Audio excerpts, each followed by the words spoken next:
Jay Crawford, Adam the Bull, Garrett Bush, Dustin Fox, Jason Lloyd, Tyvis Powell, plus, ba-da-da-da-da, you're loving him, Mikey McNuggets. And so many big names, it would take me hours to say all of their names. The ultimate Cleveland sports show starts now. Booyah! Welcome! Hey, here we are! Friday! Hey, What's Bull, happening? Yeah. I haven't seen you since the Super Bowl. I know, it's been a while. How was Florida? How was vacation? It was great. Did you not want to come back? Well, yeah. Was Jay here for the story or no? I was not. It's the first I've seen you since the Super Bowl. I ended up staying for an extra day because they were offering. I told the whole story, so I won't go through it. But they made me a Godfather offer to get bumped off the plane. Move your flight. Oh yeah. Now, were you already at the airport? Yes. Oh, but the offer was so good that I was like, okay, we'll stay in Florida another day. that's awesome. Well, it's great to have you back. So we had a great time. Fort Myers Airport, right? Yes. Yeah. Which is an easy airport. Oh, I love Fort Myers Airport. Very easy. My fear is in the next decade, because it's growing so much, that it's not going to be such a great airport. Oh, yeah. Like more direct that's flights true. from Cleveland area to Fort Myers. That's Exactly right. By the way, so as part of this trip, to get back to Cleveland the next day, we were going to have to do a layover. So I said to my wife, let's just go to New Jersey for a day, and then we'll fly back from New Jersey. So that's what we did. That's we smart. saw my in-laws for a day. Very good. Newark Airport, which is awful in general, they just opened a new terminal, Terminal A. They had redone it. Nice. It was, it was like futuristic. I felt No like kidding. I was, yeah. So they've gone from like the 70s to the 2070s. Yes. Wow. Basically, yeah. Very It was good. pretty sweet, but. Anyway, Yeah, well, good time. we're glad to have you back. Yes, good I'm to be glad here. It's good to see you again. Yeah. Glad that you enjoyed your vacation. You were certainly missed around here. Congratulations to you. I'm sure you guys Thanks. have talked about it on the air, but I haven't been here since you won your doubles championship. Little doubles regionals. So we my partner and I, Chris, we qualified for nationals. Isn't that exciting? It is exciting. You know, we're playing good tennis right now. Have you ever thought What? in recent years, what if I had played tennis as a kid? We Like, do talked you about think on you the could show. have become pro? Monday I brought that up. Oh, okay. It's really hard to become pro. Here's what I would say. Yeah.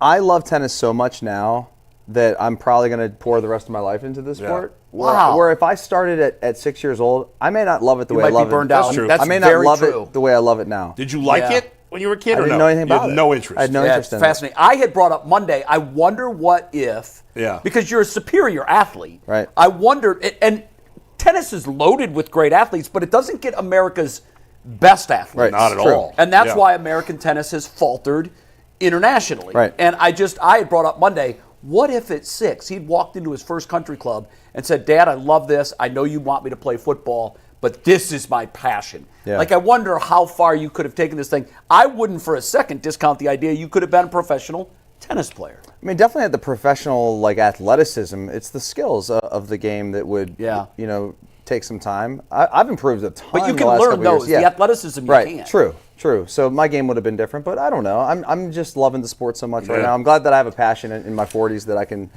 pursue the rest of my life. Well, I'm happy for you. I have one of those in baseball that I'll never stop playing. Right. And it's great, funny. isn't it great? I'm interested in one thing. For me, it's definitely the case. I'm enjoying and appreciating my success so much more. Oh, yeah. In my later years, I took everything for granted when I was young. Oh, yeah. And I always thought, well, at 40, I'll never put on a pair of baseball spikes again. So to be able to play at a fairly high level and win is way more rewarding than it ever was in my 20s or 30s. The best part about for tennis is that it's a new sport to me, relatively new in the last several years, and to be able to go on the court and put in the time and see yourself improve, and then you can beat guys that were beating you 2 years ago, and then you just keep getting better and better. Mm-hmm. It's addicting, dude. It's a dopamine hit to go on the court and play well and feel good about it. I played 3.5 hours this morning already. Every They day, texted right? me, these fools texted me like 5:45, 6 o'clock, something like that. I was just walking on the court. Already playing. I'm like, they're like, can you work today? I'm like, yes, I can if you know I'm going to be coming in like trunk slamming. Coming in hot. Yeah. But I actually went home and showered, so look at me. Look at that. All right. And Well, all- congratulations. Very efficient with your And we're time. happy for that Thank you. success Thanks, because guys. I know how it's transformed your life. It has. It really has. And, Thank you, man. That, I think you need to write a book, and I'm not kidding. I was talking to somebody about this Monday who had emailed me and said, just how good is Dustin? And so then when I called and we were having a conversation, I Come said, I watch don't me know, I've play. never seen I him play. got a match tonight. We in would Westlake. love to watch you play, but what I had said to my friend is, I think this guy should write a book. I really do, because your journey is an important one for a lot of Yeah. reasons. I won't go into it here. No, You it's know all what good. they are. Yeah, yeah. But I think you can help a lot of people with your story. So think about sharing. I'm definitely on that path Wonderful. of sharing I'm and all glad to these hear things. that. So thanks for letting me talk and let me share. Oh, I've been dying to see you. Yeah, so I good can to see you too, congratulate man. you, and we can share it with Thank our you. viewers. Before we dive into our topics today, we're going to talk some Guardians with Matt Underwood. We got plenty of Cavs. We're going to talk some Browns. I have two things I need to share with you guys. Last night, I went to the remembrance ceremony for Earl's mom, and Earl will be back next week. How's he doing? He's doing great, Okay. or I guess as good as you can be doing Right. considering the Right. circumstances. He's going to be on the panel Tuesday, and Ooh. he can't wait to come on and kind of share some of the stuff. But just want to shout out to Earl's family for showing up, for being there for him. It was an incredible night last night, considering the circumstances, some of the stories they were able to share about Earl's mom. And his family's huge, by the way. Yeah. There was about 70 people at this thing, and it was Wow. all family and me. Wow. And Good for you for going. it was cool. Yeah, and he invited Ant, and Ant's obviously been sick. fit so right Ant in, would've didn't been you? there. Oh, yeah. And I got some stories, but I'm going to wait till Earl's back before we dive into any of it. But no, it was a great time. Earl's family was incredible. Met some of his closest friends, and a lot of them watched the show, which was cool to see. But I just wanted to shout out Earl's family, the Malden family. We're still thinking of you, Earl. Absolutely. We miss you. We can't love wait to have you brother. back next week. Speaking of that, though, we still don't have Earl here. Ant's been out for 3 days. It's been just me for the last couple of days, and Director Steve's back, but after he gave Tyvus his peppers intestines. Yeah, I heard whatever, Dustin freaked out about Yeah, this. we're I thought kind it of was canceling. really- Steve. Really He's- thought. He's It was canceled for the next disgusting. 24 hours. So Jay, what I did is I made a hire. Oh, great. On my own. So Yeah. I'm going to Guys. introduce you to today's. You know, you have 10-day contracts in basketball. Yeah, We have right. 2-hour contracts in the UCSS world. So today, no, that's Steve. Wrong way. Hold on. We Good don't care job, about Steve. This is That was this is Mike. Kyle. Hey, Say there hi to he is. Kyle, who is a recent graduate of Full Sail University, works in Illinois, and knows someone who Jay knows. So that's how Kyle got into Gus it. Ramsey. I'm putting him to work already. So, That's awesome. I'm giving him the mic. Kyle, say hi real quick. Hey, how's it going, everybody? Kyle, did you expect this? I mean, we had him in to observe the show today. Did you think you'd be on the show? Not in the slightest bit, but I'm sure Gus Ramsey would be proud right now. We love you, Gus. Gus and I, longtime friends from ESPN. Gus does a great job running Full Sail University. By the way, a quick plug for these guys, and no money exchanging hands here. This is just because I believe in what they do down there. I know a lot of our viewers want to do what we do. I've gotten 2 emails in the last week. from Yes, people who I are get them interested. constantly. A lot of people think they can do better than us, Yeah. and they might be right. Who knows? Full Sail University is one of these places where you don't have to go for 4 years. You don't have to learn French. You don't have to learn accounting. You don't have to learn biology. From day one, you sit in a lab, which is a TV studio, and you produce professional content under the guidance of Gus Ramsey, who was a longtime talent coordinator at ESPN and a dear friend of mine. And they do. Dan Patrick is still involved with this, isn't he, Kyle? Yeah, Yes, that's what Kyle told me. Yeah. When I I know- met him, he mentioned this. I'm like, what is that? I never heard of that. Oh, it's a big thing, Yeah. man. It's a big thing. You guys pump out graduates that go right into the workforce. They do a really good job. So, not that this was supposed to be a commercial, it wasn't. But I know a lot of our viewers have thoughts of going into this Is it profession. just TV or is it other I don't entertainment? think so. I We think can they have ask other the guy programs. who just graduated. Right, Is it Kyle? just TV? Full Sail has many other degree programs within Yeah. music and TV and movies, whatever you really want. Mostly entertainment, right? Yeah. Yeah, it's all an entertainment school. Yeah. The sportscasting program just started 7 years ago. And it's fast track too. Like how long they squeeze a 4-year degree into what? 20 months. Like for people Wow. that don't want to waste 4 years. Yeah. Smart. And I hate to say that going to secondary education is a waste of 4 years, but when you know what you want to do, Right. I did at 16. I knew Me what I too. wanted to do. Me I too. remember The sitting experience. Bull Yeah. in biology class as a 19, 20-year-old, Spanish for 4 semesters. Yeah. I just remember sitting there thinking, this is a waste of my time. I would much rather be in the TV lab working on my craft instead of studying something I will Absolutely. never use. When I was in college, like all my non-broadcasting classes, I did the minimum just to get by. I did didn't too. even care, and then I would be focused on getting the reps at the radio station and doing all that stuff. Well, you, That's it. in fact, didn't you then go to a fast track sort of No. Oh, I thought you did. G. I Bush thought- did. G. Bush Bush did. did. Bush That's did. right. Yeah. Well, look, And Earl. 4-year schools aren't for everybody. Kyle, Yeah. we're glad to have you in. And Also, I'm shout glad out- that he can help you. And shout out to Steve Becker, because Steve Becker did fill in admirably for Ant and Earl the last couple of days. So, Wonderful. Steve, we put Steve to work. From we got Atlanta. Kyle back here today. So if you hear a voice you haven't heard before, it is Kyle, who's on a one-day contract here with UCSS. I love But guys, let's dive into our first topic of the day, which is brought to us by FanDuel. When the game tips off, the NBA action is just getting started, and there's no better place to get it on the action than with FanDuel, America's #1 sportsbook. With FanDuel, you can place live bets throughout the game, so even if you miss the opening tip-off or want to bet on a fourth-quarter comeback, you can stay in on the action, and if you're looking for bigger payouts, you can combine your live bets into a same-game parlay. Right now, new FanDuel customers can get $150 in bonus bets if their first $5 bet wins. Just visit FanDuel.com/UCSS to join today. That is FanDuel.com/UCSS for your shot at $150 in bonus bets. Make every moment more with FanDuel, the official sports betting partner of the NBA. We will talk about tonight's Knicks-Cavs ESPN game a little later in the show, but let's talk about their win last night over Brooklyn to kick things off. It was their first game back from the All-Star break. It was a sloppy offensive first half, but in the second half, the offense came alive and the defense was dominant. Bull, Dustin, Jay, and Dustin, I want to start with you. Yeah. Do you shake off the first half to just being rusty after a week off, and how do you get a more consistent defensive effort like we saw in the second half? Because what they did in the second half was incredible.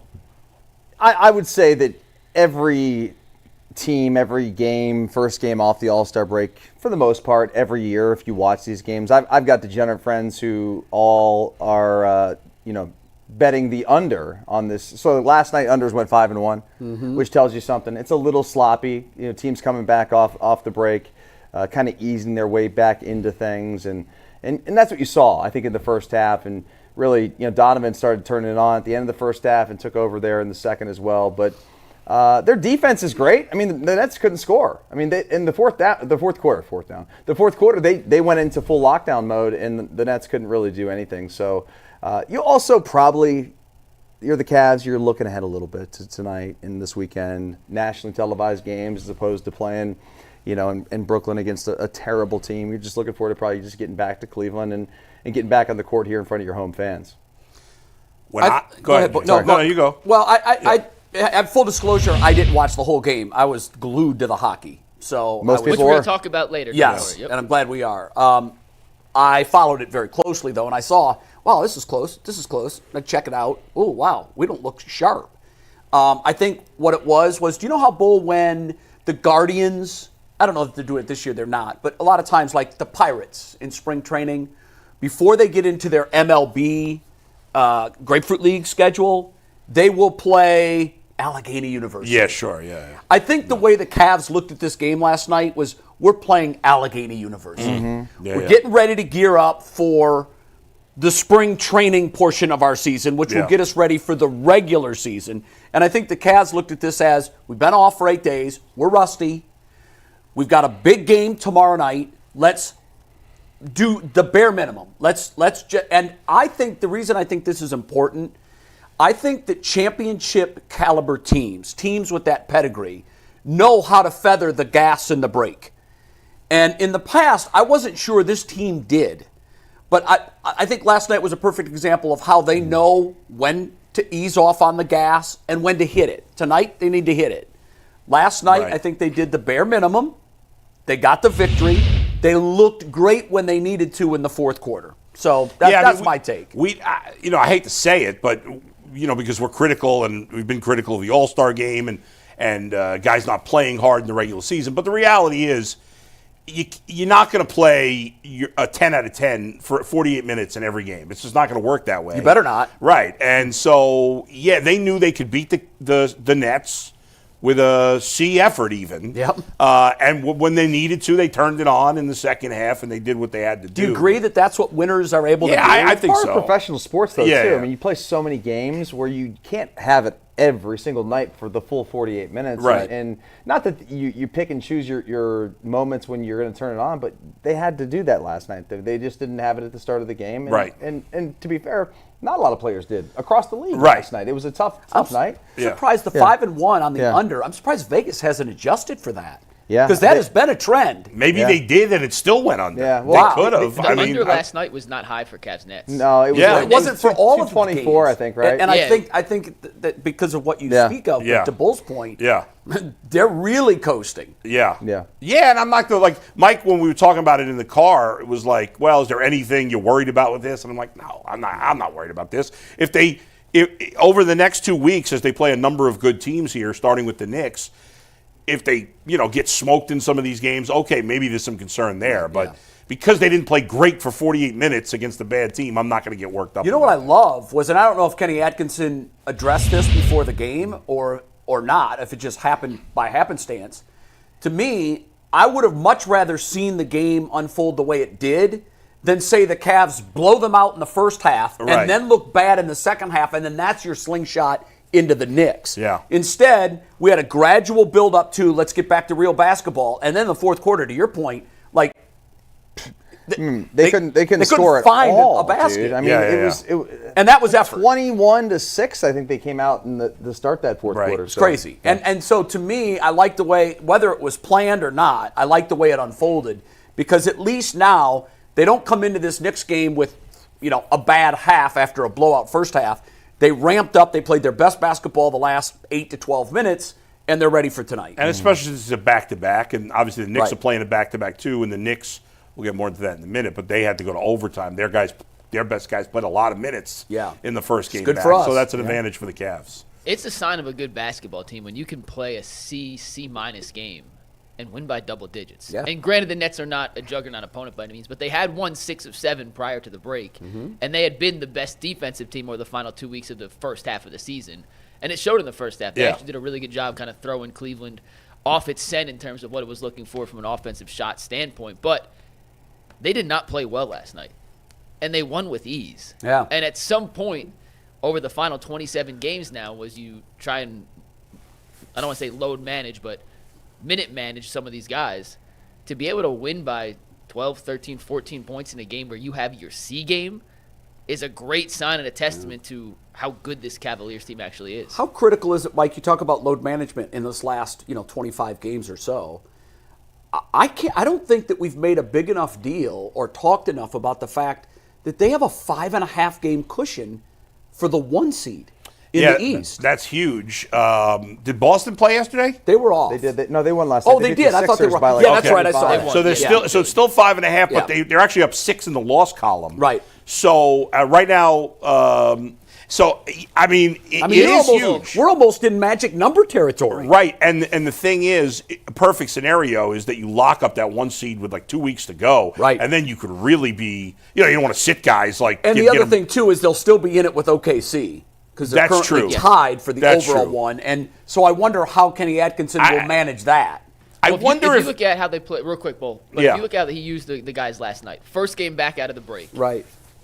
Some guys in All-Star or played in All-Star weekend, and that was strenuous minutes or not. You can decide. Guys weren't. who didn't play. I think It looked like I don't think we practice. need to decide. I think we know they were not Last night, this was the minute distribution in the Cavs game last night. Strus played 24 minutes. Mobley played 30 minutes. Allen played 25. Mitchell 30. Garland 28.5. Jerome 17. Hunter 26.5. Merrill played 25. Okoro played 17. Yeah, It's nobody first time more they're than back-to-back. 30. Yeah. This is the Knicks last night. This is their top 8. Are you ready? And once again, they played Cleveland tonight, and they went to overtime, granted. Mikal Bridges played 43.5 minutes. Precious Achiuwa played 46 minutes. Nice. Karl Anthony Towns played 43 minutes. Wow. Jalen Brunson played 39 minutes. Miles McBride played 42 minutes. That's their starting 5. Yeah. Their bench, 17, 17, 16. All right, good for us. All 5 starters played at least 38.5 minutes Yeah. last Wow. night. Not a single Cav played 38 minutes last night. Not a single Yeah. Cav played over 32 30. minutes last night. Yeah, that's great for us. Great for us. Certainly bodes well.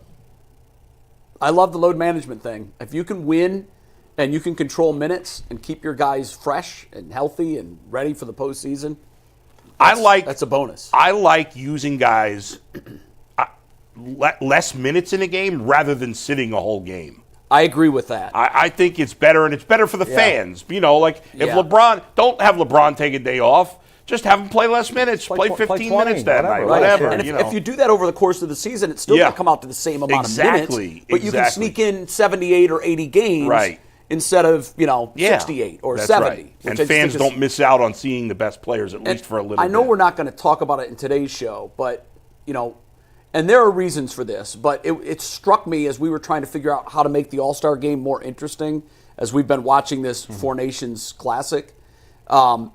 How hard now hockey is not a game that you can take your foot off the gas. If you're not playing at that speed, you're going to get wallpapered. You're going to get crushed. But it was so refreshing to watch these players go outside of their season and play essentially what is this all-star tournament. Yeah. And how much, Jesus, how much they competed, the effort, the intensity. Wait until the ratings come out today. Yeah. This was tickets were going for over $2,000 a piece. And I know I'm not sure you could capture that exact intensity with the NBA, but I'll tell you, I think you'll see a big increase in the way players approach it and the way fans treat it if it was the world versus the USA.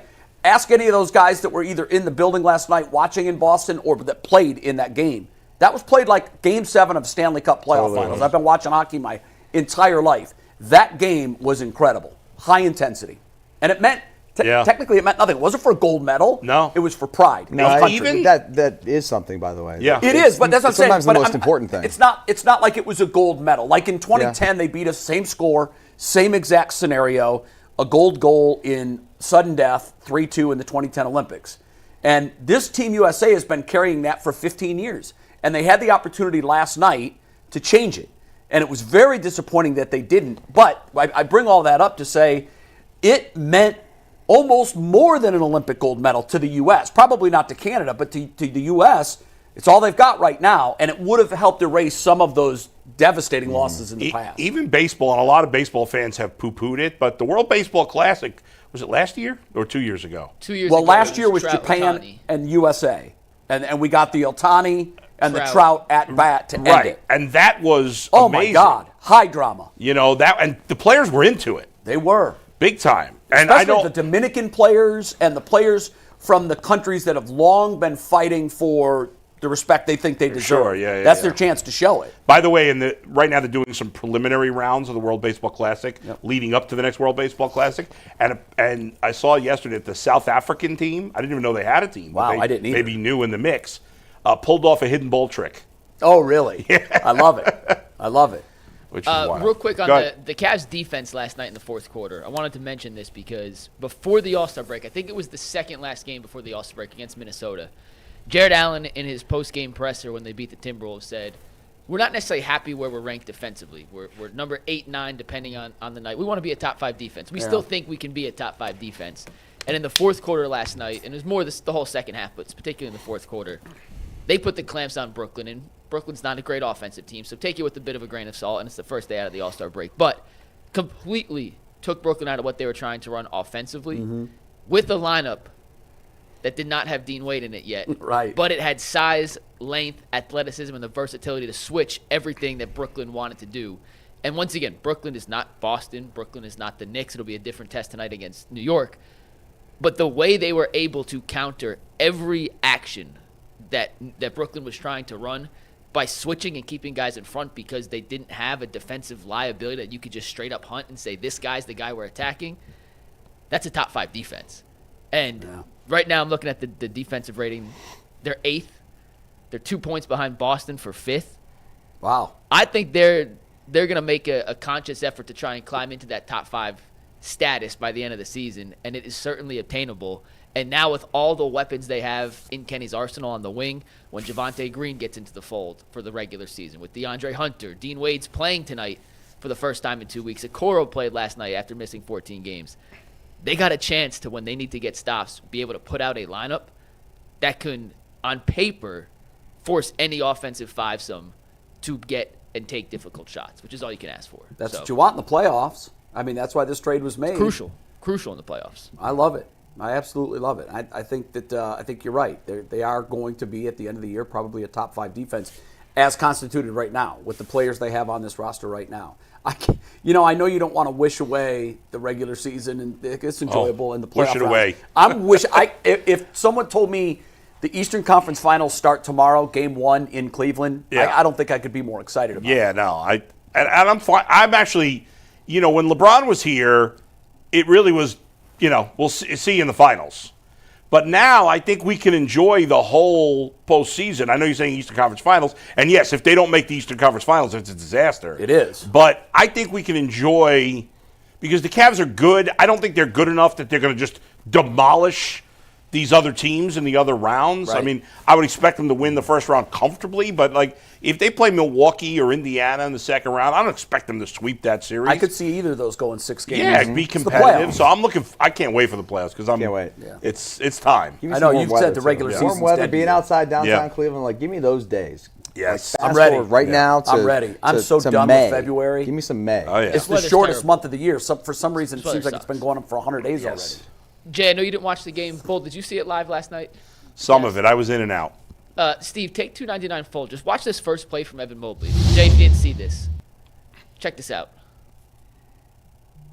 It's Cam Johnson he's going against, by the way. Oh, my. Oh, Yeah. my. He does something like this almost on Wow. a nightly basis. Steve, you could just keep replaying that. Yeah. He does something like this on a nightly basis now. For a 6'11 guy with the coordination and the ability to keep the momentum going without getting thrown off his path while taking a gather step off a spin with his head not looking at the bucket and then finish with the reverse. Yeah. I think it's all about Just silly. confidence, Mike. I think he's just the confidence. You could see it. It's just growing in him. To me, it was kind of stagnated his first few years in the league. He never really. I don't think the confidence grew, and I think there was something about the way he played in that series against Boston last year when Donovan was hurt, and the Cavs didn't win, obviously, but Evan played really well in that series. You against think that's Boston. where his turnaround I began? think that was it. Yeah. I think that was it because ever since then, from the moment the season started, he has played with a level of confidence that we have not seen anything close to before. And I know we're going to talk about it in the WKYC show at 12:30 on Channel 3, but it bears, I think we should bring it up here. We're going to ask the question, and I love that you put it in the rundown, Mike. He actually said at the All-Star break, 5 years from now, he and Wemby are going to be the best 2 players in the NBA. I mean, Not talk about amongst the confidence. best. And can you imagine that coming out of his mouth last year? Never. It seems like he's transformed his entire DNA. This is going to sound silly, but I'm not going to play the clip for time, but when he answered, you could hear him. He says very audibly to He the leaned reporter, into it. Leaned into it, me or Wemby. I'm telling you guys, if this was asked that question last year, Jay, ask me the question. I'll answer how everyone would have answered it last year. So, Evan, where do you see yourself 5 years from now in the NBA pantheon of great players? Yes, me or Wemby, one of us will be the 2 best players. See, I don't even think he would have said that. I mean, because But I'm saying even if he wouldn't have projected it. Like, he said it with his chest. Right, I know, He but I think actually it would said have been with like, his now you chest. ask me the question. Evan, in the next 5 years, who do you think will be the best player in the NBA? I don't know. I'm not really sure. I mean, I'd like to be in the top 20 by then, but I don't know who's going to be the best. Incredible turnaround from He was so timid. He was a completely different character. You guys are getting kinky with this role play. Yeah. Okay, let's try it with you. Okay, is it my turn? Evan, Felt left out? all right, role play time is over on the Ultimate Cleveland Sports Show. It's a good point, man. I'm glad you brought that up. Now that I look back on it, it was a little weird. It was, yeah. We have our guest ready. Join us at a very interesting time here. If you're not and you haven't already, hit the like button, hit the subscribe button for the Ultimate Cleveland Sports Show. It does wonders for us on the YouTube algorithm. It costs $0.00, and we would duly appreciate it. So do us a favor, hit the like button, hit the subscribe button, and help UCSS become the biggest show possible. And with that, we are going to leave ice cold Cleveland to join Matt Underwood in sunny Arizona. Matty. Matt, how you doing today? Matty. Superstar. We couldn't be more Are you jealous. kidding me? I mean, look at this. Look at this, man. huh? It's the calm before the storm. The boys are inside right now having a team meeting, but they'll be out here shortly to start their daily workout. And tomorrow we're playing games. That's awesome. Man, I can only imagine. I'm guessing it's because it's early in the morning there. You're a couple hours ahead of us. It's probably like in the high 50s, but we're going to get into the 70s, maybe the 80s, but looking at that sky. Jay, I've been coming out here, what is this, 2025? It's, almost 16 years, I think, now. And this is the warmest it's ever been in February. I mean, it's going to be 80 degrees today. Wow, I think by Tuesday, when we televise, it's going to be almost 90 degrees. So it is absolutely ideal. It was awesome. Okay. Where did that picture come from? Yeah, oh, look my at God. that. That's a young Matt Underwood. Matt, that looks like it's from the Channel 5 archives. That's a throwback right there. It was the hideous. only high-quality image that popped up on Google. The other ones were 200 by That looks 200. like when Matt was interning for director Steve. So that was back in the old days, man. Yeah. Matt, let's talk shop. It wasn't what you would call an overly active offseason. I mean, if you want to characterize it that way, guys leaving, the whole right side of that infield is going to be different. Give us your summation of the Guardians' offseason. Did they make themselves better? Are they worse in some spots? What's your takeaway? I think that when you look at what they did in the offseason, this is where you have to give Chris Antonetti, Mike Chernoff, the baseball ops guys, you have to give them the benefit of the doubt, because what they did was, painful trading Josh Naylor and Andres Gimenez. They're popular players, productive players, but what they did was they kind of rebuilt the depth in the pitching.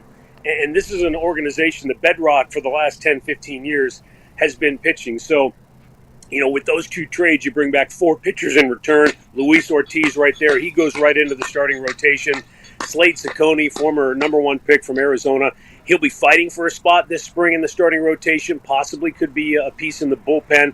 And then a couple of depth pieces from the Pirates organization as well. So, I think this organization is always forward thinking, looking down the line. And I think they realized after what happened last year, they needed to rebuild some of the depth in the pitching, rotation and the bullpen. So, again, painful. Now the question is Carlos Santana and maybe a full season of Lane Thomas, is that enough to offset the loss of Josh Naylor offensively? Because you're talking about a guy, 31 homers, 100 runs batted in last year.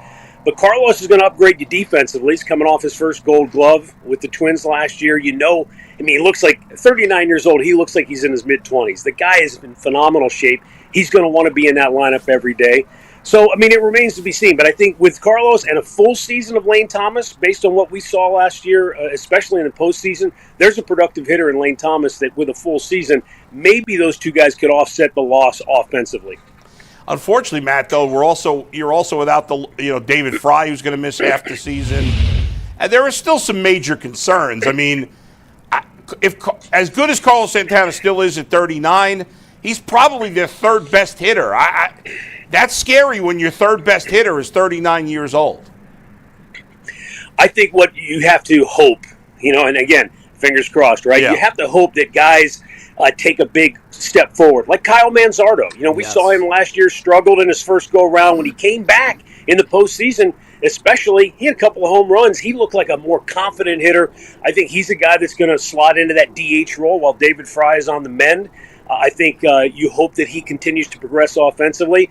Right field is going to be an interesting situation, right? Will Brennan and John Kenzie Noel, they're going to be the two guys that are going to get the real shot to start this season, I think.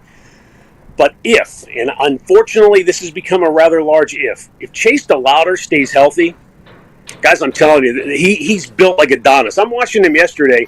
He just looks different than every other player out there. He's 6'3", he's athletic, he can fly.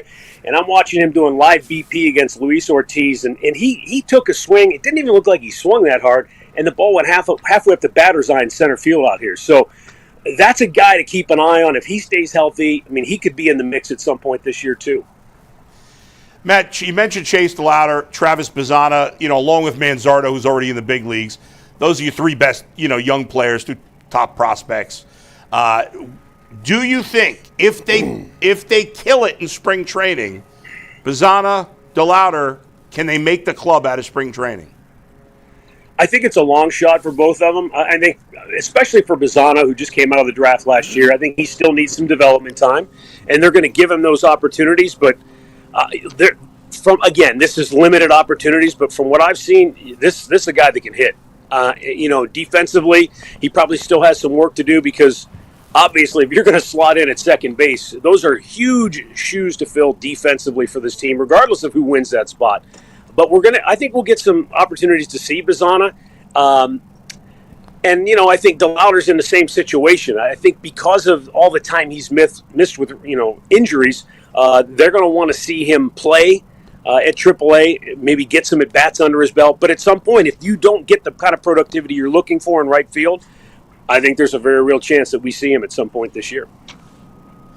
So, Matt, we were talking in our text chain last night as we were getting ready for today's show, and it's going to be a topic after we move on from your interview. I know you got to go at 45.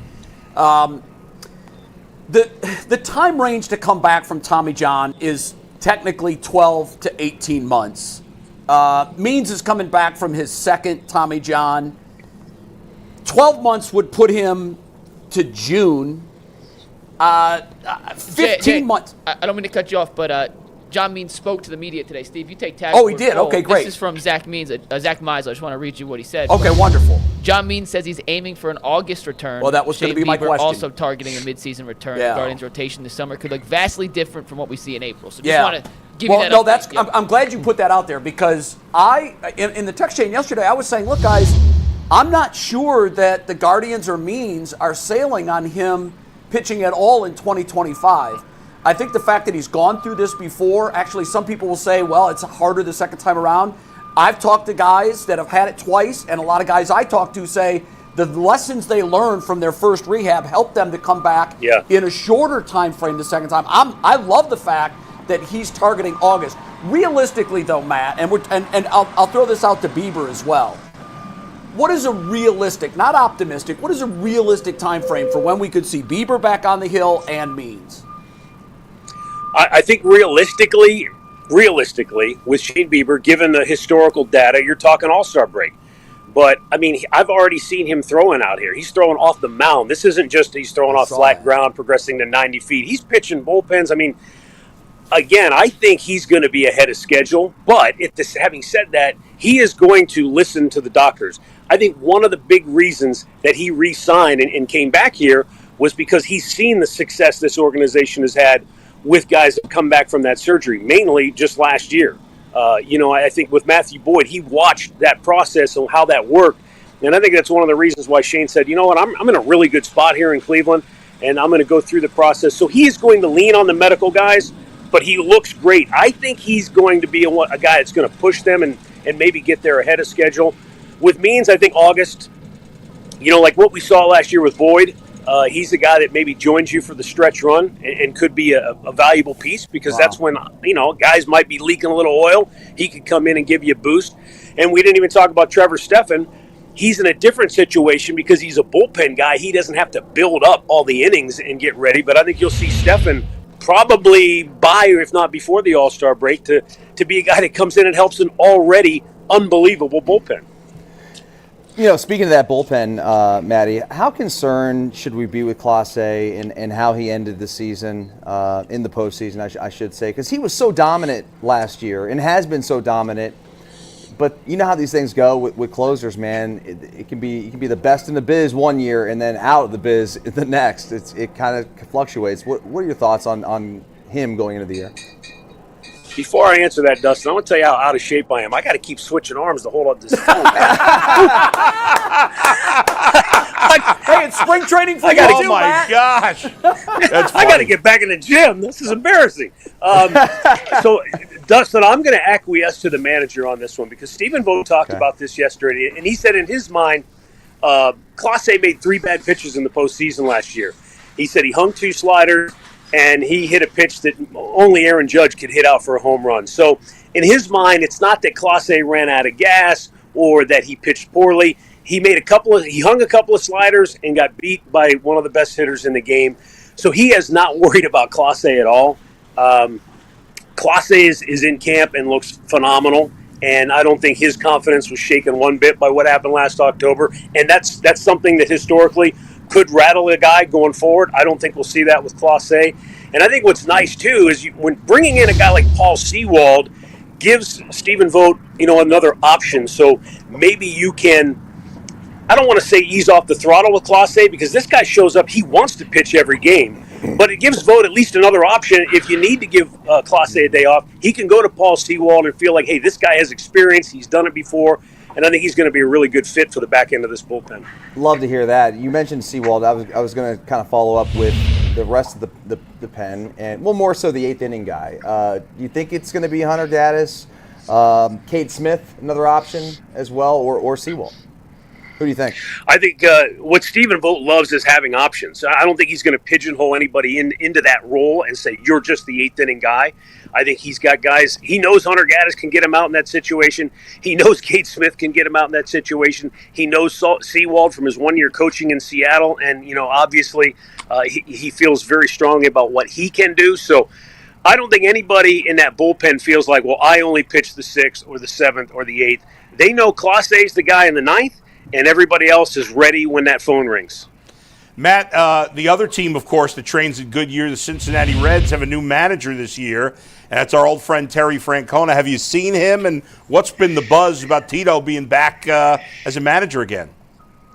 I haven't had a chance to see him yet. Andre and I were going to wait till kind of the early fervor dies down, and we're going to sneak down and see him. He's not going to be in the dugout tomorrow. I'm sure you saw that news. Yeah. And that's such a Tito move. He doesn't want it to be about him. He doesn't want the focus to be on him. He's going to join the club in a split squad over. Oh, no. Lost him. The only thing freezing right now in Arizona is his picture.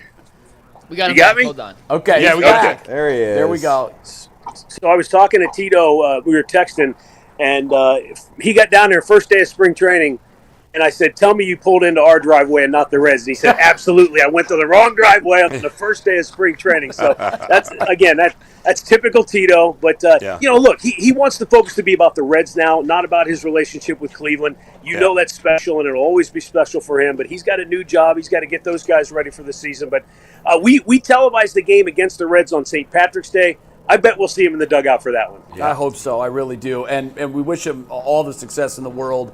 How do you root against a guy like Tito? I do imagine it's going to feel a little awkward for both sides, really. I mean, they're sharing a complex down there, so it's just weird how it worked out. Before we let you go, let's ask the big question. And the big question is the 2025 hierarchy of the American League Central. The Tigers last year, from the All-Star break on, were probably the best team in the division, and they gave us all we wanted in the series. You've got Kansas City, who's got maybe one of the best young lineups in the game. The Twins are better. Like, I can see any one of 4 teams winning this division. Are you ruling out the White Sox? I'm sorry, I hate to do that, but yeah. I mean, but the other 4, my God, Matt, I think this is going to be the most competitive division in the game.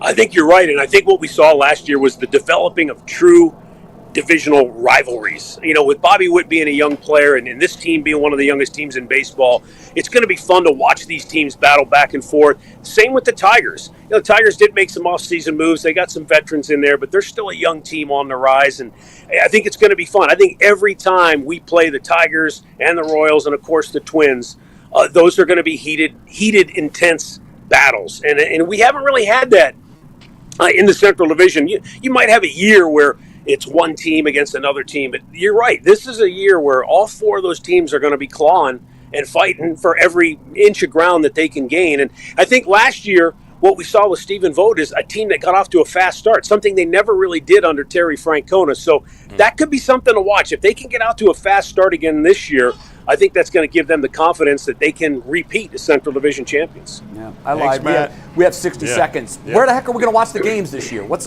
going on? Yeah.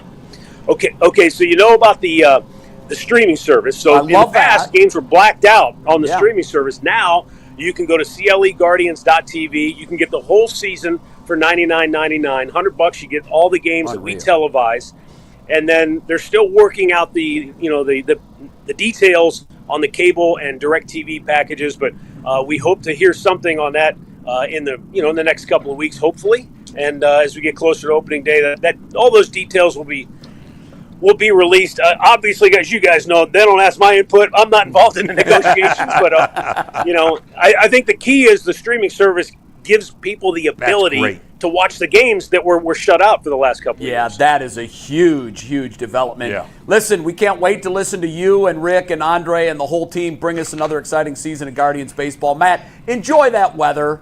Enjoy it. I'll try. Go do some curls, Matt. Go do some curls. He's got to go ice the shoulder here. He's only about 200 yards from the Guardians' weight facility. Yeah, there you and go. they've got every piece of equipment known to man. So I'll tell you, you talk about the division being competitive, and I know. Did I overstate it? No, I think it's going to be the best. No, I think both Central. I actually think all 5 teams could win the NL Central. Actually, possibly. But the difference is, I think the quality of the 4 teams in the American League Central is a little better than the 5 in the NL Central. But I've been thinking about my preseason predictions, and it's hard to pick a division winner.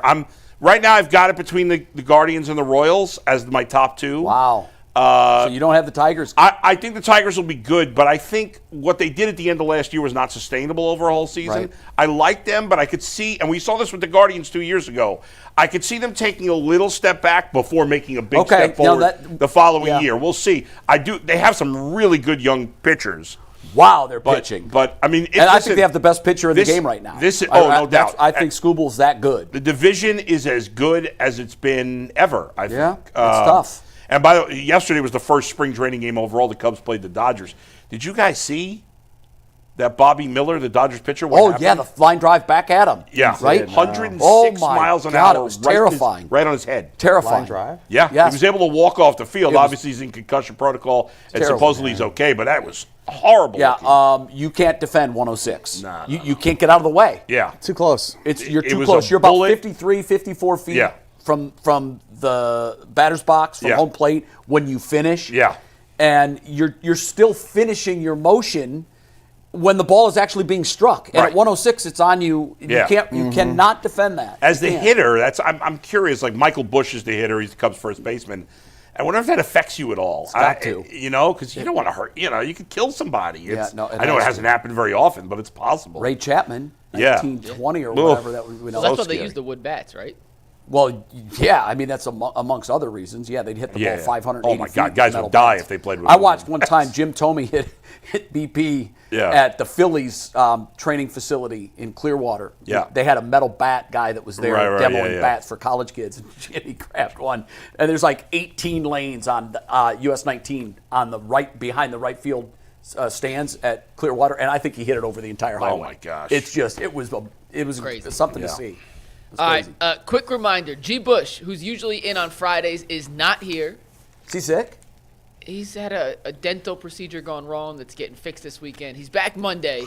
It's G. never Bush. ending. It's G. Bush, you never know. But that means neck, no barbershop his tooth, tomorrow. His ankle, his back. Just he wanted must to meet his clarify. deductible by the end of January, dude. Oh, he's got it. Yeah. There will be no – G's okay. Yeah. But there will be no barbershop tomorrow. So if you expected to tune into the UCSS YouTube channel, G is on a no talking till Monday prescription from the dentist. I'm not kidding.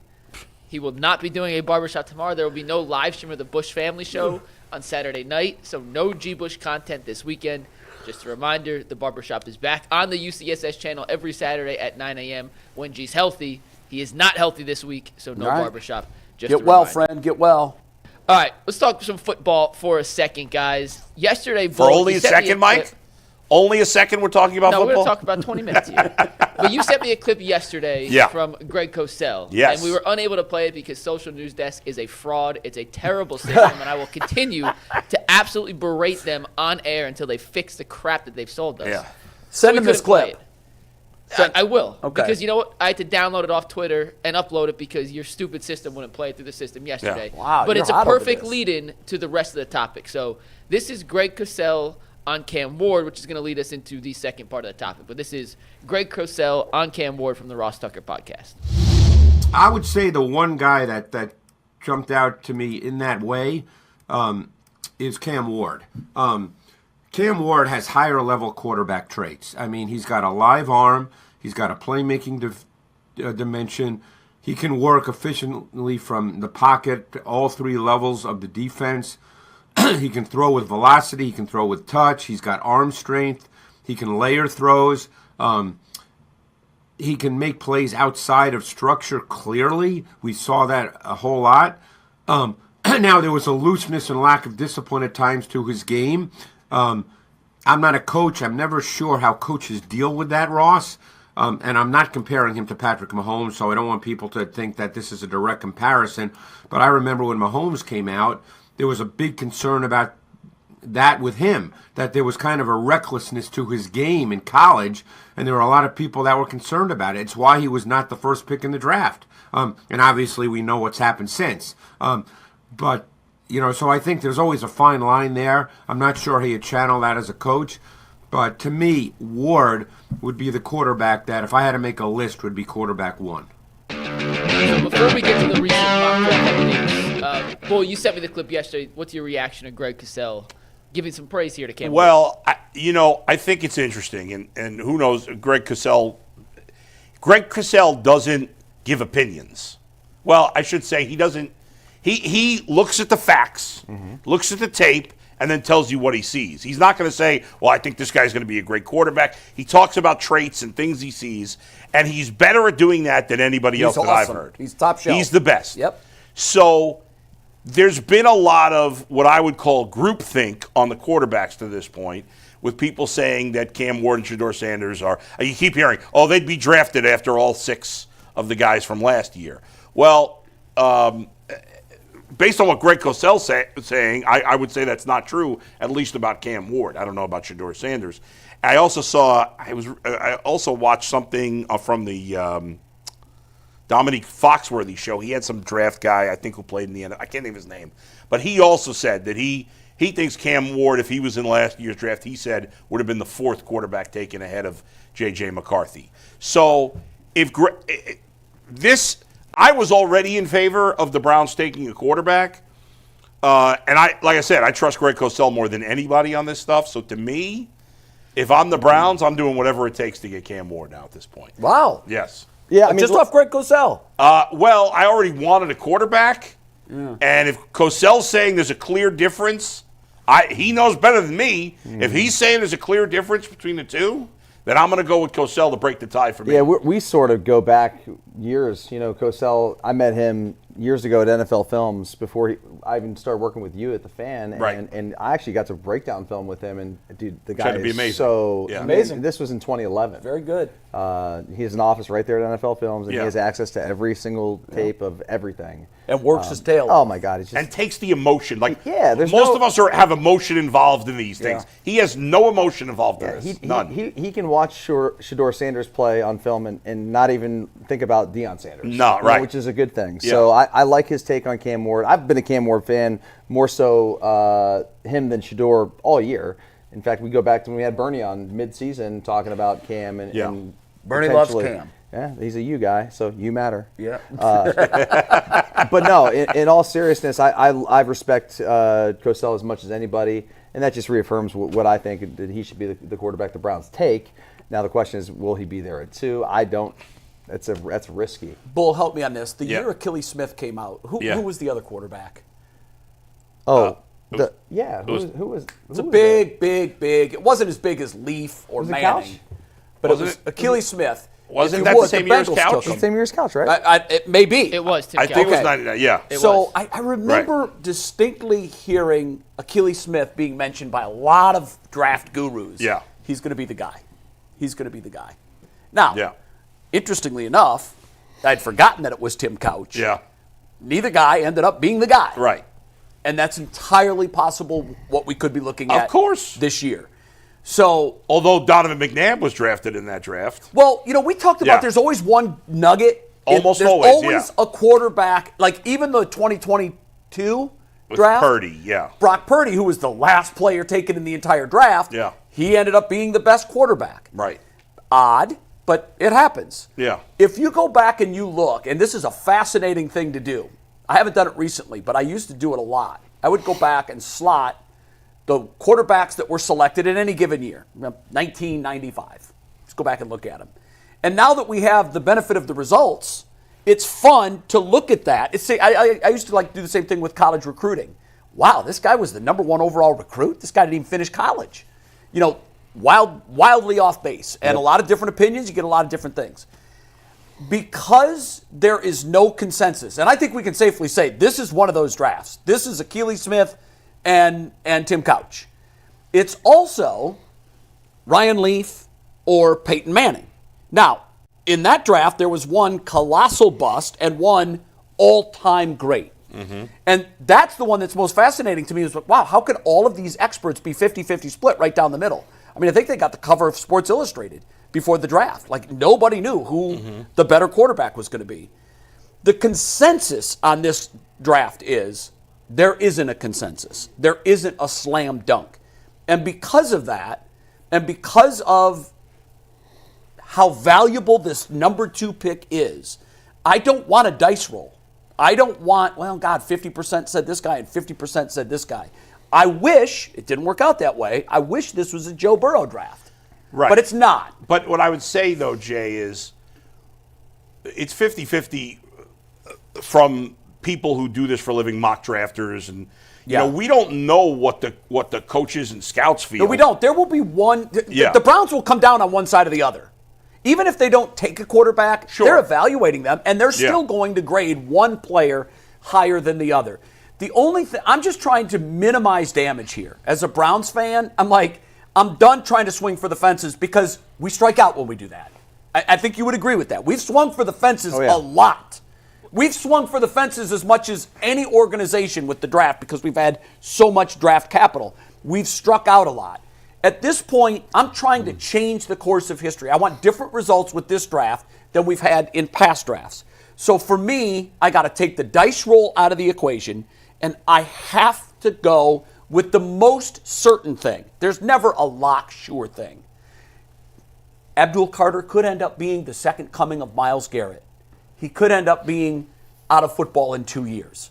Anymore, nothing is going to shock me. Right. But the one thing that I'm hearing from most of these draft experts is they all seem to agree that this guy is going to change lives at the NFL. Well, Jay, go ahead. On that point, the latest round of mock drafts, and all these sites are updating them almost weekly, some daily. Right. The two most recent ones I found were from CBS, Josh Edwards at CBS, and Daniel Jeremiah. And I want to show you those two real quick because it plays into what you just said. I love Daniel Jeremiah, and by what the we way. heard. If you get him on the show, we would love to have Daniel Jeremiah. I will do that. Daniel Jeremiah. Big fan. We work together at ESPN. He's a great guy. Group text. We'll get him on. Absolutely get Daniel Jeremiah on the show easy. before the draft. But these last two mock drafts out within the last 24 hours. Steve, let's take 266 full. This is from Josh Edwards of CBS.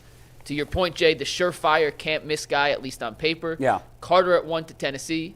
Cam Ward, first time we've really seen Cam Ward mocked to the Browns. First time CBS has mocked Ward to the Browns. In this instance from Josh Edwards, he had Shedeur Sanders going 3, Travis Hunter going 4, and Mason Graham going 5. And now here's Daniel Jeremiah's mock draft, Jay.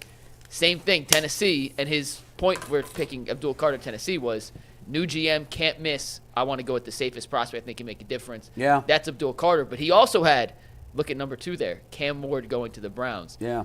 I find it just a little interesting that Greg Cosell says that in the same day that clip with Greg Cosell Where comes does Jeremiah have Shedeur, by the way? 6. Literally the pick right All after. I think if a GM makes a decision and he says, well, this is the safest guy, I would immediately fire him if I was the owner of the team. Yeah, not me. Because I'm not in the business of being safe. You know I'm in what the will business get him of winning. immediately fired? Drafting one of these quarterbacks and they flop. No, because no, he's gone. That's career ending. Well, I don't even know that another team the would hire Browns him as made the the general worst manager. trade in the history of football, and they haven't fired their GM yet. But here's the thing. Yeah. This GM is coming off a grade of D-, ranked 32nd out of all the draft classes. Yeah. His most recent body of work was a D-, ranked 32nd. Right, but Jay, he's got no honeymoon or collateral. You know what left. also is going to get him fired? If he doesn't win. And drafting Abdul Carter is not going to help them win next year. Bull, here's what I want fans to realize. Yeah. Drafting one player is not likely to turn this franchise on a pivot anyhow. Yes, it is. If you get it If exactly right. Only a quarterback. And here's how you get it exactly right. Yeah. Washington got it exactly right last year. By the way, which team had the best draft last year? Washington. And not just with their quarterback. Right, but the rest of it doesn't matter. Everywhere. If they hadn't hit on Jaden Daniels, the rest of it wouldn't have mattered. They would have been bad. Bull, they would have been bad, but they would have been better than they were the year before. But he didn't improve them 10 wins.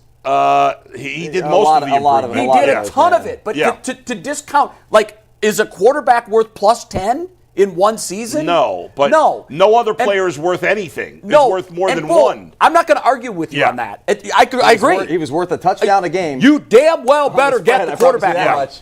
But here's what I'm saying. I do think it's a mathematical equation. You can't miss. You cannot be wrong. And based on that thesis statement, if you can't be wrong, this is causal. There's cause and effect to this. If you can't be wrong, you better take the guy that you believe is the surest bet. Are you talking about this specific situation with the Browns? Yes. Guys are going to get fired? Well, yeah, because this situation is very different. If you're a new GM, take a risk. Because in the NFL now, it's not like it used to be. It's not as punitive if you blow it on the quarterback because you didn't pay them crazy money like you used to. I agree with that. However, this guy's at the end of the rope. Well, that's true, but he's going to get fired. Yes, if they draft a quarterback and that quarterback's not good, he's going to get fired. Yes. But if they draft a defensive lineman, even if that defensive lineman's good and they still win 3 games, he's still going to get fired. Here's the thing. With the best defensive lineman in football last year, they won 3 games. Right. That's what I'm saying. That shows you the importance of the position. If I'm betting on myself, I'm going to say, I'm going to run this back, and I'm going to run it back. I'm going to get a quarterback. I mean, we can't act like we're not going to get a quarterback. They're probably going to draft 2. But they're going to get new quarterback blood in here next year. I'm willing to bet on myself that I'm going to get enough positions right in the draft and perhaps free agency that the players that I bring in here are going to, and I'm willing to run it back, we're not going to win 3 games next year. We're going to improve. Now, what's the number in your mind? Like, how does Andrew Berry keep his job? 7 wins? I don't know. There's no number. There's no number. No, you know it when you see it, right? You have to watch the team, and you have to see a quarterback play that looks. I agree with that. Right. I agree with that. And I do think quarterback play is a big part of it. They could win 3 games next year, and we could feel really good about the prospects of 20. They have to be trending in the right direction heading to 26. There's a good 3-win season? Not really. There's a better 3-win season than the one we had. Here's how I think he gets it right. I think it's more important that he hits on whatever quarterback he takes. And the expectations are wildly different. If you take Will Howard, Dart, whoever, if you take someone that's not the 2, there's different expectations and I think different levels of accountability. He might take a quarterback in the 2nd round who comes in here next year and does what Bo Nix did in Denver last year. It's not outside the realm of possibility. It's a long shot, but it's happened. I think if you draft Abdul Carter, the guy that you most believe is going to be in this league for a decade and have an impact, you've solidified a position that, by the way, is now likely your weakest position if you trade Myles Garrett. So 2 things I would say to that. Number 1 is that if you draft, like, obviously most of the good quarterbacks in the league were drafted in the 1st round. So you talk about the numbers, the odds will tell you. You're speaking for me right now, too, by the way. You're going to get a quarterback. You're more likely to get a good quarterback in the 1st round. Well, absolutely. Right? But to me, this is very simple. I don't care about what the mock drafters say, right? Here's what's simple. It comes down to Andrew Berry. Now, it's hard to trust him because he hasn't done a particularly good job. But ultimately, he's the guy making the decision. Okay? We think. I'm going to go with that he's making the decision. He should be making the decision. He should be, right? If Andrew Berry has to say one thing about Cam Ward or Shedeur Sanders, are these guys, one or both of them, a top 10, 15 player in this draft? A true first, are they worthy of being drafted in the 1st round? Right. If Andrew Berry's answer is yes, then it's a no-brainer. You take him at 2. So even if you think Abdul Carter's going to be better, if you think Cam Ward is, you know what? Abdul Carter's the best player in the draft. If I'm Andrew Berry, and I'm like, you know what? Abdul Carter's clearly the best player in the draft. But you know what? Cam Ward's the 6th or 7th best player in this draft. He's a 1st-round pick. We have to take him because the position. So you don't really make a distinction, and this is interesting. Yeah. I'm just asking this as a question. Yes. I'm not judging it. Yeah. You don't make a distinction as front of the 1st round, back of the 1st round. He could have a back of the 1st round grade, and you still would take him. Well, go ahead. Because you might be able to get that guy at 33. Sure, you could potentially. You could always get a guy if he falls to you, whatever. But we're talking about the most important position, so I think I don't want to put words in your mouth, Adam. But like I look at quarterbacks and say, if I've got a top pick and the Browns do it number 2, if there's one quarterback that you have a first round grade on that you think can be a franchise quarterback, it doesn't matter where you take him. That's I right. would take him at 2 if you have him as the 28th best player in the draft, because I don't want to flub around with risking losing that guy. Isn't that overreaching? Well, though? but to Dustin's why not point, trade back and get him at 15? But Jay, let me just say this. To Dustin's point, most teams, when we hear teams say this all the time, there's not usually 30 guys with a first-round grade. There's usually like 15 to 20 guys that get a first-round grade. There's got to be 32 picks, though. Right. No, I hear you. Right. But a lot of times the guys being drafted in the bottom 10, a lot of people will have them on their board as a second-round grade. Absolutely. So Of if course. you think Cam Ward is a first-round grade, that means you most likely think he's a top 15 player in this draft. And if you have a now, you tell me if the Browns are 100% confident they could trade down a couple of spots and still get him, I live with it. They better get it right. They better not screw if it you up. trade back, you better get him. But if I'm convinced that Cam Ward, and I'm not saying I am not an expert on college quarterbacks. I haven't seen Cam Ward play enough. But Greg Cosell was eye-opening, and if Andrew Berry says Cam Ward is clearly one of the 10 best players in this draft, he may not be quite as good as 2 or 3 other guys, but it's the most important position. I've got to take him. And if he doesn't feel that way, if he's saying, Cam and Shedeur, they're all right, but they're not first-round grade players, then don't take them. Of course not. Right. That's ultimately up to Berry, and to me, that makes it easy. If they are, you take them. So if you they're guys not, you are don't. kind of throwing out the window, and that's fine. Yeah. You're throwing out the window best available player. No, not here. I believe in best available player If for it's not everything quarterback. else but quarterback. Okay. Well, no. Hey, that's a philosophy. We align. One of the few things we align in life about is this philosophy on quarterbacks and kickers. Now, I've got you on team no kicker drafting. And Yeah, the whole that's thing. true. But no, in all seriousness, teams trade up for quarterbacks. You don't trade down for quarterbacks. If you want your guy, I don't want to deal with the risk of saying, oh man, the value's a little better. Could we go to number 7 or? Dude, if you would trade down and think you're still going to get him, you take him at 2 right now, and you don't worry about it, and you don't say, man, it would have been nice to have that extra 3rd round pick. No, you got your quarterback. I don't mean to kill our old buddy Darryl Ryder. Darryl, I love him. But I got to kill him again. You kill Daryl every show. I got to kill you again, Darryl. Don't make it seem like you feel bad about it. Because this is insane. Darryl was on our old show, co-hosting with Jonathan Peterlin, and said he would not take either of the quarterbacks at 2, but if the Browns traded down to 6, that he would take them. That blew my mind. That's insane. But that's a dance that you don't want to make, because you can look at the teams that are supposed to pick 3, 4, 5, and 6 and say, well, this one's not going to take a quarterback. They've got one. Well, they could easily trade that. That's right. And so that is a dangerous game but to it's play. crazy, because if you think his point was, well, he's good value at 6 and not good value at 2. Yeah, that doesn't make any I sense. would disagree with that. And I love Sorry, Darryl. I'll stop picking on you. Darryl, you know what I think of you. I think Darryl's a great guy. He does a great job. And look, here's the other thing. We should really hold our powder, because the one thing I have learned about covering the draft for 37 years is that this is far from a science. If this was a science, Ryan Leaf hits. If this was a science, Tim Couch and Akil, those are 2 guys that went 1-2 and neither made it. It's possible. Who was the quarterback? The Browns took a few picks ahead of Tom Brady. Oh yeah, hold on. Oh, this gives me a they took a stomachache quarterback every in time. that 6th I round, know. or maybe it was Wasn't the Spurgeon 5th Wynn? round. I think it Might was have been Spurgeon Wynn. Wynn. I think it was Spurgeon Wynn. I'll tell you right now. Yeah. It was in the 2000 draft. Oh, this gives me an Browns- upset stomach every time. And obviously the Browns had already drafted Tim Couch, so you know, but still. It was Spurgeon Wynn with the Spurgeon. 183rd pick in the 6th round. And Brady was like 199. Brady was 199. He was the next quarterback taken.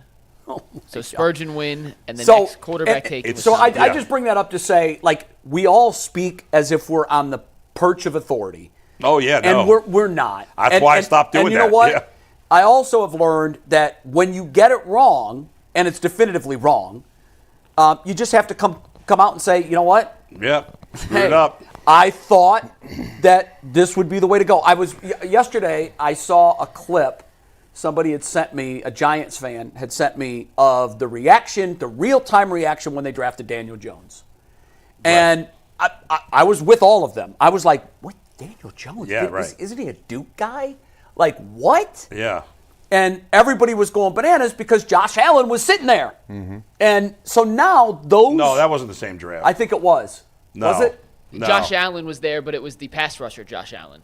Oh, okay. Not the Because in quarterback, one of the Josh clips, they're Allen. like, they could have had Josh. There was another quarterback that was still. That was the Baker draft, right? No, it was Kyler Murray was No. the first pick. Oh, Daniel that was Jones the year the- after Baker then. Yes. Yes. So who was the quarterback that was taken after Daniel Jones?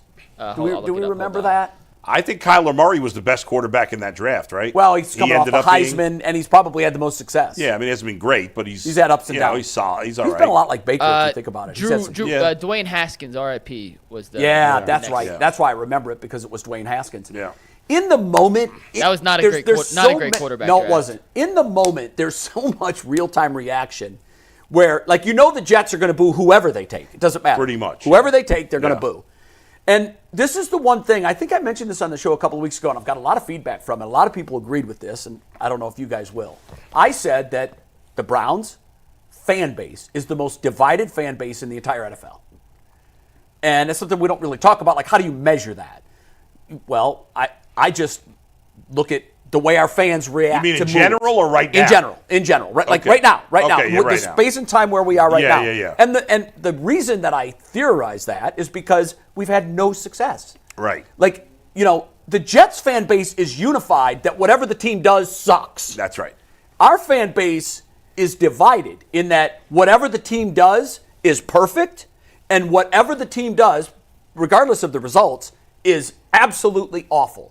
And I just say we got to hold our fire. Yeah. And I've said this on the show, and I'll say it again. If the Browns take Cam Ward at 2, let's go. Sure. Let's go. I'm the biggest Cam Ward fan going.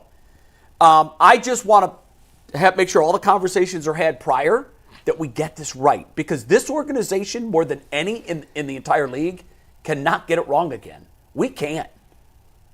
It's so punitive when we get it wrong, because it's one year after another Yeah. getting it wrong. Yeah. So it compounds the problem. You're not now 2 years from getting out of it. You're more like 5 or 6 years. Well, from I mean, getting out all of the bad drafting, it has left you in a place where the Browns have very little young talent. it. Sadly, you're right. Their best Yeah. player under 26 is probably Martin Emerson. And Yeah, he's that is, yeah. And what is he?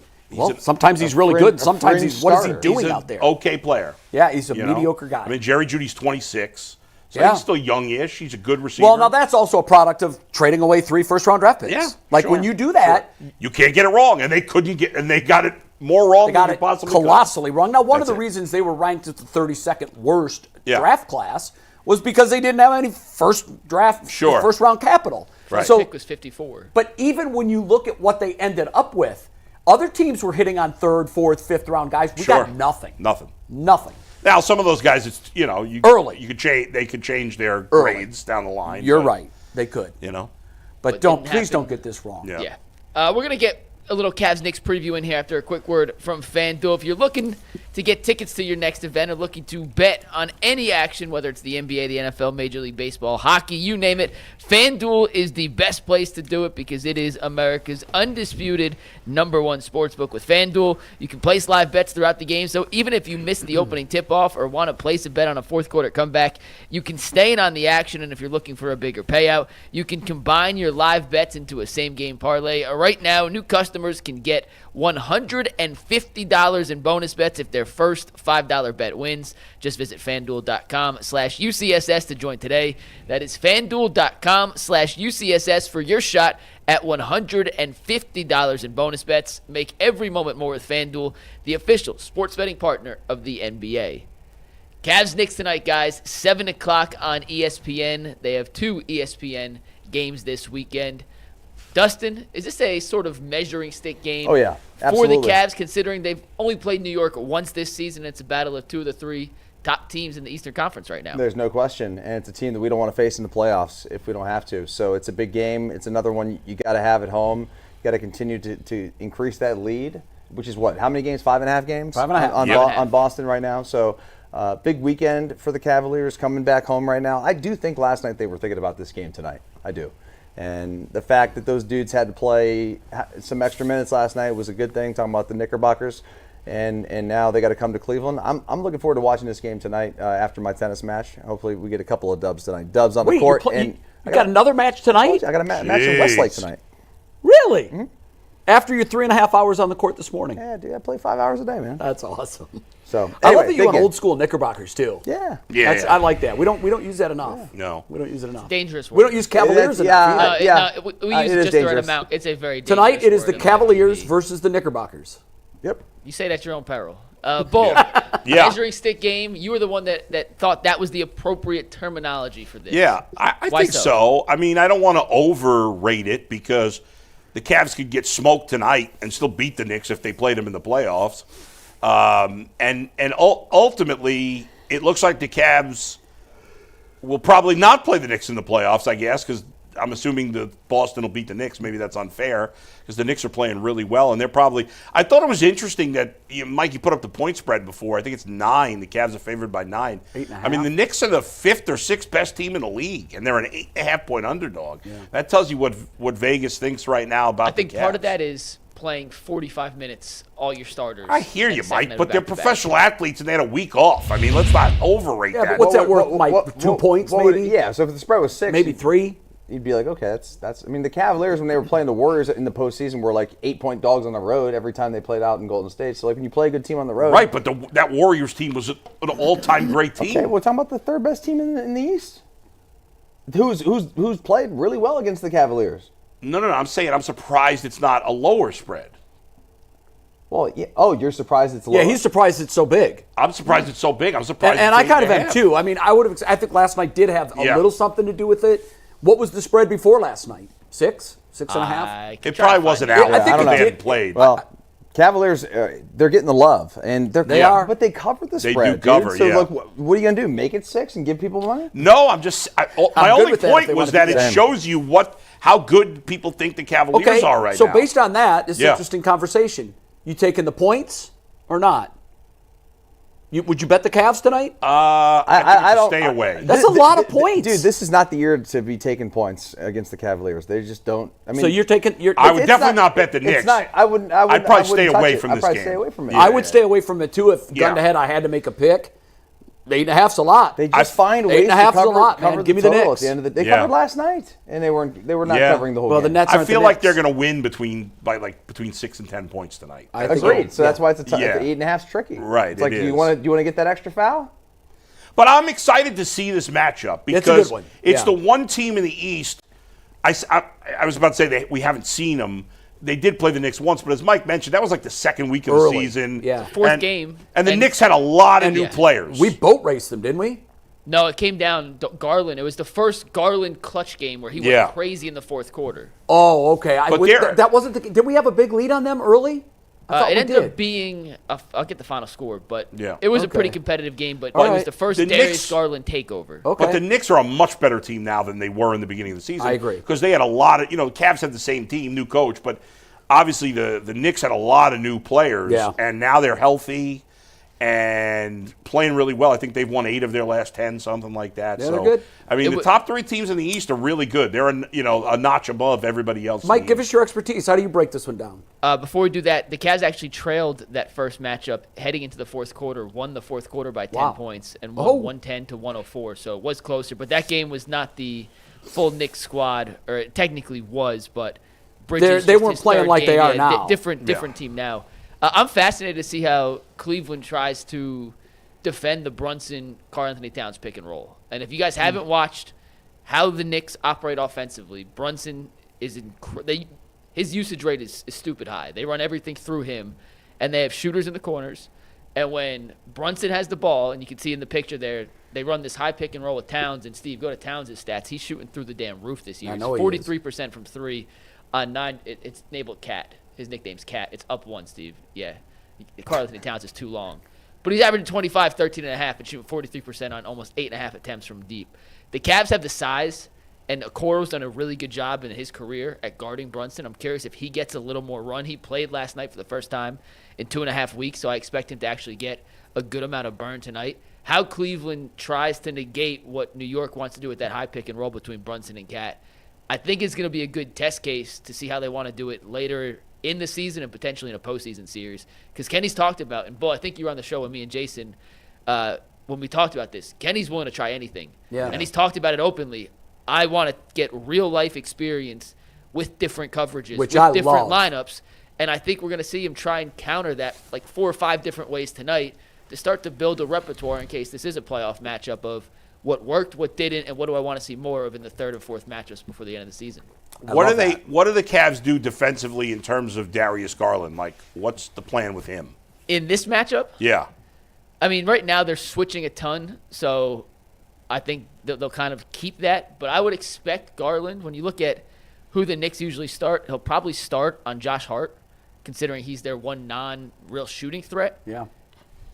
They can set ball screens with Josh Hart, but if they do that, then he'll have to man up and guard Brunson one-on-one.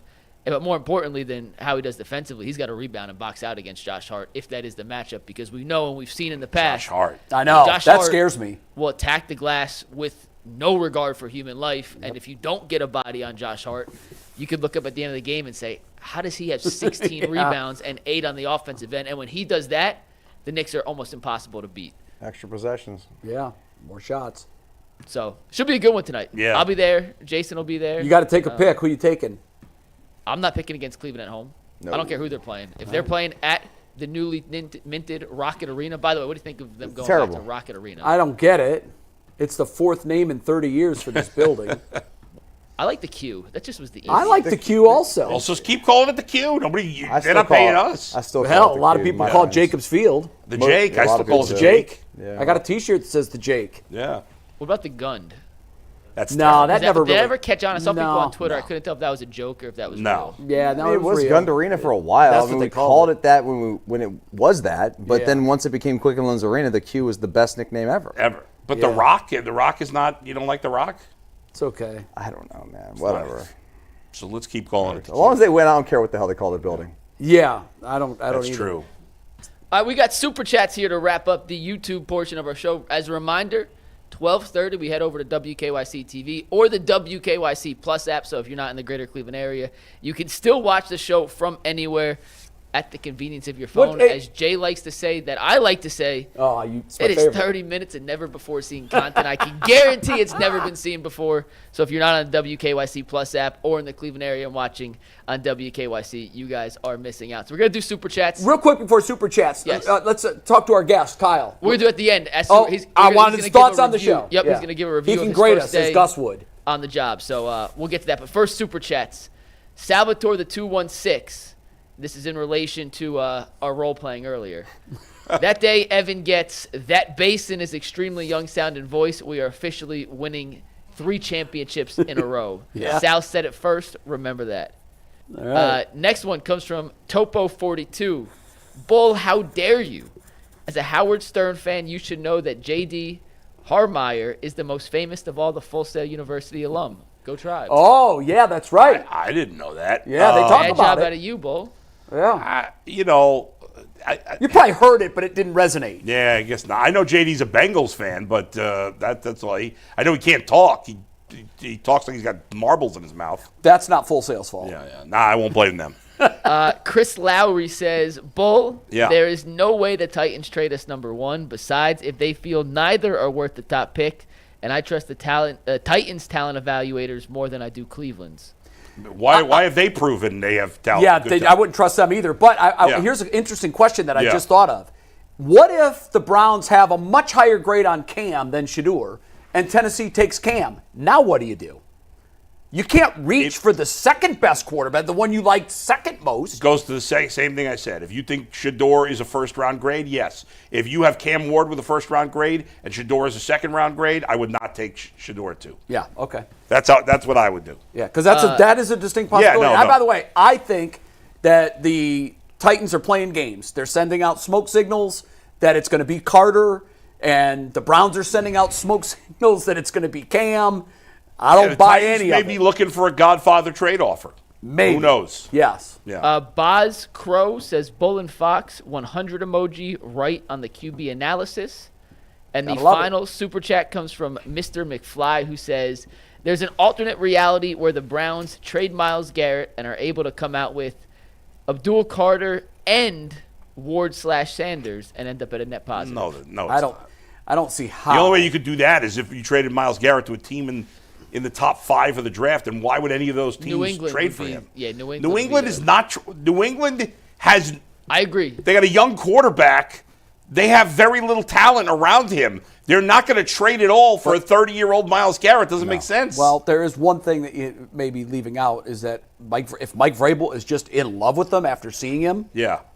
maybe. But I think you're right. Yeah. I don't think they're going to do it, and I don't think there is a world where they get everything. Plus, listen, if Myles Garrett, if you're the Patriots, you're like, well, Myles Garrett's not going to be happy here either because they're not winning anytime soon either. No.